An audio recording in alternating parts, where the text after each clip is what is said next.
Well, I am here today to talk a little bit about fretting techniques. So just really briefly, some ideas that you might want to consider if you like the type of style of playing that I do, which is sort of legato and lyrical.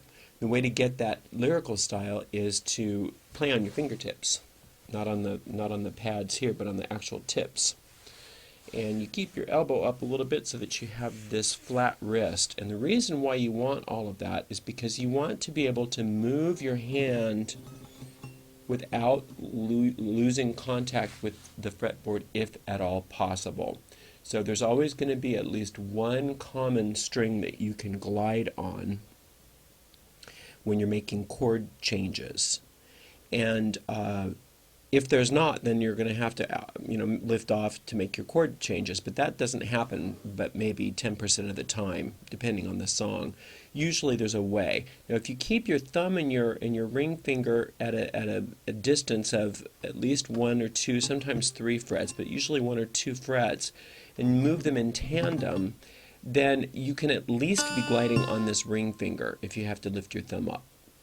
So for instance, with this tune, Pastime with Good Company, that was attributed to King Henry VIII and was arranged for the dulcimer by the amazing dulcimer player Cynthia Smith, you have some really great chord changes to show you this. So I'm in this G minor, then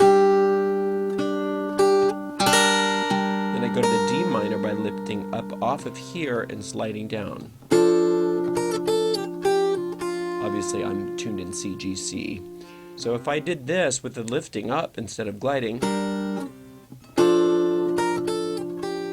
which may have its place occasionally, but for most of the time I want a lyrical sound, I want a legato sound. Now the only time that I want to avoid too much sliding is on this bass string. Like for instance, I'm going to slide on my thumb to get the pinch chord and lift up on my index finger, because otherwise I'm getting this squeaking. So I'm going to avoid that.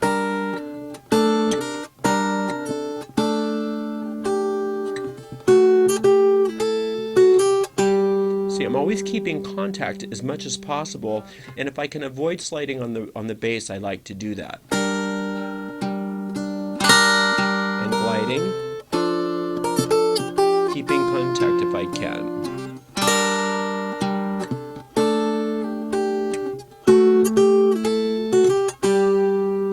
Gliding with my ring finger. It's my only common denominator in these little chord change.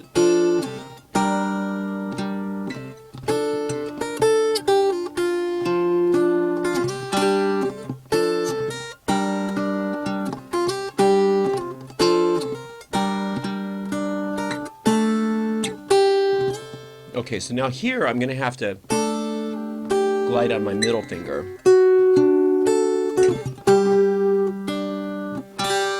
It's a tough little change, but I'm on this gliding. The only common string I have is this middle finger.